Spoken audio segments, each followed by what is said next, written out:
Eh bien c'est à tous les amis, aujourd'hui on se retrouve pour le débrief de ce huitième de finale de Coupe de France Olympique Lyonnais, LOSC Lille.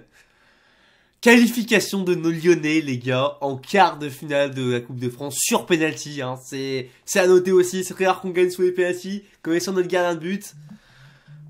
Je sais pas quoi vous dire, mais quel kiff les gars. Voilà, on va commencer tout de suite par les compos. Voilà, quand Laurent Blanc qui nous a reproposé son 4-2-3-1, il me semble que c'est ça, ouais, son 4-2-3-1, ou oui, non, son 4-3, je sais plus c'était quoi, je me rappelle plus, mais on s'en fout, Pierre. Ce qui compte, c'est que ça marche, Excusez-moi, je suis excité parce que ça fait tellement longtemps que j'ai pas kiffé devant un match de l'Olympique Lyonnais, c'est incroyable. Au gardien, comme au goal, Lopez. À droite, Malo Gusto, qui sera très vite remplacé pendant le match. Voilà, qui sera remplacé par Loukeba qui repassera en défense centrale et Diomandé qui passera à droite. Justement, la défense centrale, Lovren, Diomandé. À gauche, Enrique, Tagliafico qui était suspendu, qui ne pouvait pas jouer. Le Penang, Cacré, Tolisso au milieu. Et les attaquants, Barcola, Cherki, Lacazette. Donc ouais, c'est ça. Les gars, par quoi commencer si ce n'est commencer par aussi le fait de mentionner que ce soir c'était le 300e match, il me semble, d'Alexandre Lacazette sous les couleurs de l'Olympique Lyonnais. Bravo à lui, hein, même si on sait qu'il est parti, il a quand même une longévité, ce joueur chez nous qui est absolument exceptionnel. Un retour gagnant, hein, et ça se prouve dès le début de ce match avec ce but vers la 8e minute, il me semble, de Cherki, où voilà, c'est clairement une action qui est composée de Cherki et Lacazette, ce duo qui marche, je trouve, plutôt bien ces derniers temps, hein, Lacazette-Cherki, j'ai l'impression que ça marche plutôt pas mal avec Lacazette qui voilà gagne un duel aérien. Alors y a-t-il faute ou pas, je ne sais pas, franchement c'est compliqué. Moi j'ai l'impression quand même qu'il joue plus le ballon, je sais pas vraiment s'il touche vraiment, s'il joue trop avec sa main ou s'il joue plus avec l'épaule, c'est compliqué vraiment à voir à vitesse réelle, et même au ralenti c'est compliqué vraiment à juger. Pour moi quand même je trouve qu'il y a quand même pas réellement faute, personnellement j'ai pas l'impression que ça soit quand même non plus une énorme poussette de Lacazette, j'ai plus l'impression vraiment qu'il gagne son duel physique. Bon pour moi il y a vraiment pas faute pour moi, après c'est peut-être que je suis pas objectif, peut-être parce que je suis lyonnais, mais j'ai pas vraiment l'impression qu'il y a eu vraiment faute sur ce but. Enfin bref. Voilà, Lacazette qui gagne son duel, qui fait la passe à Cherki qui fait voilà une petite percée dans la défense lilloise, qui gagne son duel face au défenseur lillois. Il arrive, il met un banger, pareil ces derniers temps, franchement la finition de Cherki elle est top. Cherki c'était un énorme point noir chez lui, là il est décisif et ça me fait plaisir de te voir comme ça Cherki ça me fait plaisir, depuis 2023 c'est bon, 2023 c'est ton année, on a compris. Merci Ryan Cherki. Et puis voilà, quand on met d'1-0, le match commence très très bien. Voilà, on se met direct dans le bain, on fait un bon match dans le jeu, dans les intentions, c'est tout ce qui compte tout simplement. T'as ce but après, ce deuxième but qui nous permet de donner 2-0 de Lacazette, un but réellement de renard des surfaces, hein, c'est exactement le terme. Alors c'est, il me semble, le défenseur lillois Angel Gomez, enfin c'est pas un défenseur, c'est un milieu, il me semble, Angel Gomez, qui remet dans l'axe un ballon à son défenseur. Voilà, généralement quand t'es en poussin, mon Mathieu dit ne joue pas dans l'axe. Bah visiblement, faudra peut-être lui dire à lui parce qu'il a fait cette connerie. Donc on dit qu'il nous fait une passe vers son défenseur dans l'axe, sauf qu'il y avait Lacazette qui traînait dans le coin. Alors lui il est fautif de par sa passe, hein, en plus sa passe qui est pas très bonne aussi. Et aussi par aussi le fait que je sais pas c'est quel défenseur lillois qui perd son duel face à Lacazette, mais qui est aussi fautif parce que voilà il ose pas intercepter le ballon, il essaye de la laisser venir à lui parce qu'il croit que Lacazette peut pas la rattraper. Sauf que Lacazette, bah lui il a réussi, il arrive, il la prend, il marque, il finit, voilà, vrai neuf, vrai buteur, 2-0.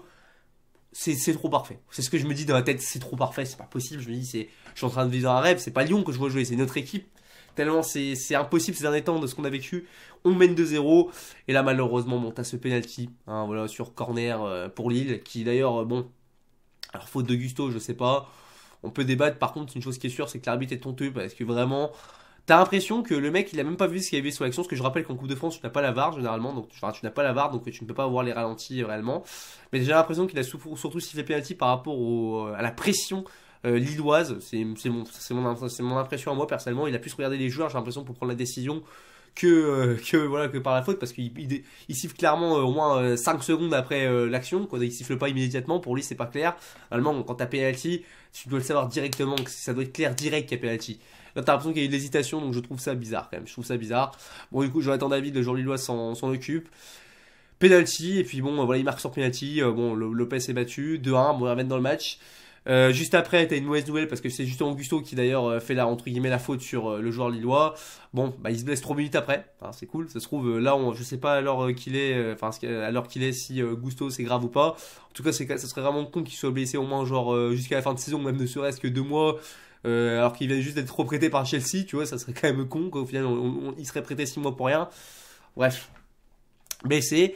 Du coup, c'est comme je l'ai dit, Diomandé qui est, c'est Loukeba qui rentre. D'ailleurs, j'ai pas compris pourquoi Loukeba n'est pas titulaire en défense centrale. Je sais pas ce qui se passe ces derniers temps dans la tête de Laurent Blanc. Pourquoi Loukeba et comment il est remplacé en défense centrale. Pourquoi c'est Diomandé à la place, je sais pas. J'aime beaucoup Diomandé, hein, mais je trouve que Loukeba c'est quand même un autre niveau. Bref, bon, au final, c'est rectifié parce que Diomandé doit passer à droite comme Gusto est blessé et c'est Loukeba qui rentre à la place de Gusto. La défense centrale Lovren Gusto du coup. Et après cette fin de deuxième période, les gars, on va pas se mentir, c'était compliqué. Hein. Ah, c'était compliqué, hein. C'était difficile, hein. Ça a été difficile. On sent qu'ils étaient en confiance, on n'arrive plus à avoir une action. On se dit que ça peut mal finir. Bon, on réussit à s'en sortir à 2-1 à la mi-temps, mais voilà, après on n'existe plus. Les Lillois sont un peu plus dangereux, ils ont pas non plus beaucoup d'occasions nettes, mais c'est plus compliqué. Seconde mi-temps du coup après. Alors la seconde mi-temps, elle est pareil, c'est aussi regrettable parce que tu te dis franchement que la seconde mi-temps jusqu'aux légalisations lilloises, tu fais un super match. Franchement, il y a rien à dire sur cette seconde période. Les Lillois n'existent pas, ils n'existent pas. On met de l'intensité, je kiffe vraiment. C'est ça que j'ai aimé, c'est que c'était un beau match. T'as les deux équipes, hein. Bravo Lillois si je vous le dis maintenant. J'en profite. Très beau match aussi parce que franchement c'était une opposition physique. C'est ça que j'ai beaucoup aimé. Ça faisait longtemps que j'avais pas vu Lyon répondre à des attentes comme ça. Ça me fait vraiment plaisir. Sûrement le match que je kiffe le plus depuis 2023. Hein. C'est le meilleur match pour moi depuis 2023. Même peut-être depuis Cablan. Parce que tu vois gagner face à 3, face à Ajaccio, c'est bien. Ces équipes de bas de tableau, Lille, c'est c'est le niveau au-dessus. Tu vois, c'est un niveau au-dessus. Donc ouais, vraiment ça fait plaisir. Bon, malheureusement, comme je le dis, on se fait égaliser. Sur une action où je sais plus c'est qui se fait éliminer, c'était Diomandé ou je ne sais plus c'est qui, ou Lovren ou du Québec, je me rappelle plus, je sais plus, mais bref, une action, voilà, les mecs ils ont une action, ils ont un temps fort entre guillemets, voilà, un petit temps fort, une action bien construite, voilà, je sais plus quel joueur, je crois que c'est Benjamin André qui élimine deux joueurs, d'ailleurs dans ta gueule Benjamin André, hein, comme ça, bien sûr, hein, voilà, dehors. Excusez-moi, j'en profite hein, parce que j'allais l'oublier celui-là. Du coup voilà, ballon remis dans l'axe, Zegova, là je sais plus comment il s'appelle, c'est Zegrova ou Zegova, je sais plus, je suis désolé, je me rappelle plus de son nom, je crois que c'est un Bosniaque, il me semble, un truc comme ça, qui après est seul du coup au point de penalty. Il tire en plein milieu de la cage. Lopez, bon, vu qu'il est un peu décollé sur le côté, il est pas centré sur sa cage de but et du coup bah voilà il l'a pas. Mais je trouve quand même qu'il doit l'avoir. Peut-être que c'est peut-être aussi une petite remarque. Je trouve que Lopez est pas irréprochable sur ce deuxième but. Je pense que réellement normalement à regarder avec un minimum de niveau, pour moi doit l'arrêter. Je vous dis sincèrement, pour moi quand tu es professionnel, ce genre de ballon tu dois l'arrêter. Même si tu anticipes le Benjamin André qui est sur le côté, tu dois quand même pour moi anticiper ça et tu dois pas prendre un but comme ça. Bref. Après ça, t'as des changements que je ne comprends pas. Hein, alors, l'entrée de Sarr, que je comprends. Je peux la comprendre à la place de Barcola qui est pas mauvais, mais qui était pas non plus bon non plus. Je trouve que Barcola, ça a été compliqué par moment. Par contre, je ne comprends pas ce changement de Dembélé pour la Lacazette. Bon, au final, il a gagné, donc on va rien lui dire. Mais en fait, si, je vais quand même le dire parce que, en fait, je trouve ça pas normal que ça soit ton leader technique, que ton leader. Peut-être le capitaine de cette équipe avec Lovren, tu vois, sorte. Alors c'est un qui te donne l'exemple, c'est ton leader d'attaque, Lacazette, faut quand même le dire. Je comprends pas pourquoi il le sort, surtout pour Dembélé, quoi. Putain, Dembélé, je veux dire, encore une fois, je me répète, Dembélé, ça doit être dans la réserve jusqu'à la fin de saison. Dembélé n'a rien à foutre dans le groupe de l'Olympique Lyonnais. Je le dis, je préfère encore voir un petit jeune du centre de formation à sa place que lui, tu vois. Même Jeffinho, tu vois, je te le dis sincèrement. Je préfère avoir ça que Dembélé dans le groupe. Surtout qu'il a rien apporté, on va pas se mentir, c'était compliqué, à part son penalty qui marque dans la séance, il a rien fait de grandiose, donc ouais, je comprends pas Dembélé. Et puis après, on va dire que ça s'est un peu rééquilibré, il y avait des actions un peu de partout, même si dans les certaines minutes, on a quand même senti que Lille a vraiment, dans le temps additionnel, vraiment poussé, c'était un peu dangereux, on flippait. Hein. D'ailleurs, à un moment, il y a un très bon retour de Cacré qui fait pas un bon match pour ma part, encore une fois, je trouve qu'il est pas bon, je trouve que Tolisso était beaucoup meilleur. Mais bravo bonhomme, voilà, je dis bravo, tu t'es battu. C'est vrai qu'après j'en parlais dans mes top et mes flops, il n'y aura pas vraiment de véritable flop dans les joueurs, mais j'ai quelques flops quand même pour dire. Mais ouais, donc ça a été compliqué dans ce match. Bon, ça a été un beau match, franchement. Le résultat, d'une certaine façon, je vais pas dire qu'il est normal, mérité, parce que je pense qu'on était légèrement dessus. Mais voilà, un 2-2 dans un match, on va dire, de Ligue 1, ça aurait été mérité, parce que c'était un bon match, une belle opposition physique entre les deux. Bon, on passe au final, c'est ça le plus important, j'ai envie de te dire. Mais bon, j'ai quand même beaucoup aimé. Même si c'est quand même dommage mentalement, voilà, que ce soit toujours la même chose. Dès qu'on gagne 2-0, on sait qu'on peut s'en prendre deux, on sait même qu'on va en prendre deux. Et c'est vraiment dommage, d'ailleurs, ça rappelle le mauvais souvenir. Hein. Ça se rappelle cette saison 2020-2021, où alors on perd le titre là-dessus. Hein. On gagnait 2-0, on perd 3-2 face à Lille, rappelez-vous. Enfin, bref, voilà. Soyons dans le présent, oublions le passé, j'ai envie de te dire, c'est bon. Pour une fois que je suis content, on va en profiter. Hein. Donc après, du coup, on s'impose dans les pénaltys. Bon, je vais pas faire un débrief de chaque penalty. Voilà, 4 sur 4. On gagne 4-2 sur les tables. C'est une très bonne chose. On marque tous nos penalty. Voilà, le Lopez qui a arrêté 2 penalty. Ou je sais plus, il en arrête un. Je sais plus si c'est le deuxième, c'est qui l'arrête. Ou non, c'est. Oui, si, je crois que c'est lui qui l'arrête aussi, deuxième, je sais plus. Et je m'en fous. Enfin, je m'en fous, mais je compte s'il a déjà il en a arrêté un, c'est déjà bien. Et s'il en a arrêté deux, c'est encore meilleur. Vous voyez, je suis un peu excité, hein, vous m'excusez, mais franchement, quel kiff, quoi. J'ai envie de te dire, voilà, c'est mon point final de ce débrief, mais quel kiff. On a vu un Olympique kiffant. Et qu'est-ce que ça serait bien que le match face à Lens, vous soyez comme ça aussi. Que même si on gagne pas à la fin, je m'en fous, même si on perd, tu vois. Tu vois, perdre des matchs, au fond, c'est un problème. Mais tu vois, ces derniers temps, j'ai envie de te dire, si vous perdez mais que vous jouez comme ça me dérange pas. Ça me dérange pas parce que je me dis, au moins vous avez essayé. Au moins vous essayez, vous foutez pas de notre gueule. Vous mouillez le maillot et ça fait plaisir, putain. Mouillez le maillot. Et en plus, vous voyez que quand vous mouillez le maillot, vous avez rien à envier à certaines équipes de haut de tableau de Ligue 1. Je veux dire, moi, vous mouillez le maillot comme ça, des équipes comme Nice, comme Lille, justement. Comme, bon, peut-être pas, on va dire qu'à part Paris et Monaco. Paris, Monaco, Marseille aussi et Lens, il n'y a aucune équipe que vous pouvez envier quoi. Enfin moi je sais pas, je trouve que vraiment il y a des équipes, des autres équipes sont pas vraiment impressionnantes. Mais bon voilà, ça c'est autre chose. Bon après aussi on va parler vite fait, est-ce que je crois en cette victoire en Coupe de France? Je peux pas vous le dire, ça dépend des adversaires que tu affronteras. Déjà est-ce que tu les affrontes chez toi, est-ce que tu les affrontes à l'extérieur, ça aussi ça joue aussi, hein, on peut le dire. Par exemple la licence de penalty c'est à la Lille, on sait pas si on la gagne, donc c'est compliqué, c'est plein de petits facteurs, donc est-ce que j'y crois? On faut toujours y croire, tant qu'il y a de la vie il y a de l'espoir comme on dirait.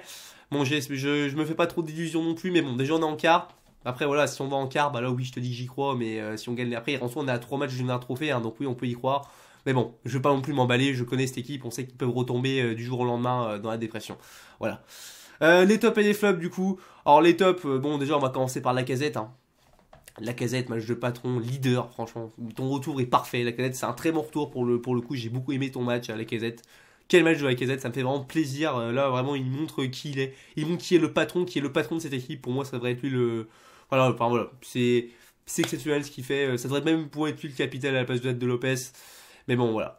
Le deuxième top, Cherki. Cherki que j'aime beaucoup aussi dans ce match. J'ai beaucoup aimé Cherki qui provoque beaucoup, qui fait beaucoup de différences balle au pied, qui marque encore une fois. Hein, voilà, il enchaîne aussi les buts par match, ça fait plaisir.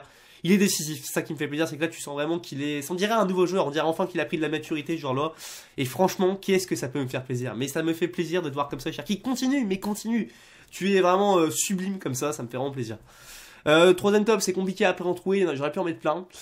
J'aurais bien mettre Tolisso, mais je vais peut-être mettre Lovren, parce que Lovren aussi, tu sens aussi que le retour d'un leader comme ça en défense, ça fait du bien. Même si tu vois, on est retombé à 2-2, ça nous arrivait avant aussi. On n'a pas pris un troisième but, on aurait pu voilà, gagner 2-0 et prendre 3-2, on le sait, on est capable, l'Olympique Lyonnais est capable de tout. L'Olympique Lyonnais est capable du meilleur comme du pire. Mais non, on n'a pas pris ce but, on est resté voilà, dans la course, ça m'a fait plaisir. T'as l'impression que Lovren a un peu apporté une certaine stabilité, enfin il a un peu porté son leadership, son expérience pour éviter quand même de se faire avoir sur certaines boards. Tu vois, on aurait eu Mendes à côté de Diomandé ou Loukeba. Bon, ce soir, t'aurais pu facilement en prendre un troisième, tu vois, si tu vois ce que je veux dire. Voilà. Et puis c'est tout en top, sinon les flops, alors j'aurais pu mettre certains joueurs, mais je vais m'attarder sur 2 points. L'arbitre que j'ai trouvé quand même des fois mauvais, hein, réellement l'arbitre il y a certains moments, des fois c'est très limite, hein, je le dis, le penalty par exemple, les cartons, tu comprends pas trop aussi des fois d'où ils sortent, bref, il y a des fautes aussi, il y aurait pu y avoir d'autres penalty pour nous dans le match, j'ai pas peur de le dire, comme il y aurait pu y avoir des fautes aussi pour Lille, enfin bref, des deux côtés je trouve que l'arbitre a été mauvais, c'est vraiment pas clair, tu sens que les mecs, j'ai l'impression que déjà qu'avec la VAR ils sont perdus, mais alors, sans la VAR ils sont encore plus perdus, c'est voilà, ça te montre le niveau des arbitres en Ligue 1, les bons arbitres tu les comptes même pas sur le dos d'une main, j'ai l'impression. Et le deuxième flop, il n'y aura pas de troisième flop, les commentateurs. Eh les gars, on est sur, à ce que je sache, le match je l'ai regardé sur Beansport, je l'ai pas regardé sur Lusk TV. C'est quoi ces commentateurs en carton? Mais les mecs, je te jure, sur chaque action lilloise, t'avais l'impression que c'était l'équipe de France qui jouait contre l'Argentine en finale. Mais c'est un truc de fou, on dirait que c'est du patriotisme envers Lille. Non mais excusez-moi, mais c'est honteux. C'est honteux, il faut quand même le reconnaître. Moi je suis désolé, mais je trouve ça insupportable, c'est inaudible.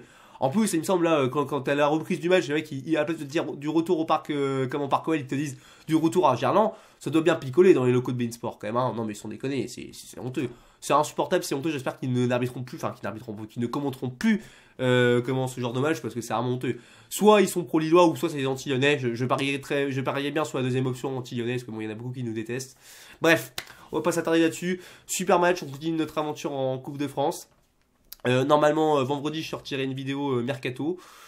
Et puis, pour refaire le bilan du Mercato hivernal. Et du coup, on se retrouvera après cette vidéo pour le débrief de Lens-Lyon. Normalement, c'est ça, c'est contre Lens qu'on joue. En espérant, voilà, pourquoi pas un bon résultat, au moins aller chercher un nul. Je sais plus si c'est à domicile ou à l'extérieur, mais bon. Déjà un nul, je serais content parce que Lens, c'est une belle équipe et ça va pas être facile. J'ai un autre à vous dire sur ce débrief, n'hésitez pas à donner votre avis, que ce soit en pouce bleu ou en pouce rouge. Aussi en commentaire, j'accepte tous les commentaires tant que c'est dans le respect. Voilà, bon, il y a du moi tant que tu peux ne pas être d'accord avec moi tant que tu respectes, c'est ça le plus important. Personnellement, j'ai kiffé et j'espère vous retrouver à bientôt pour de nouvelles émotions comme ça. Voilà. Allez l'OL et à plus les amis.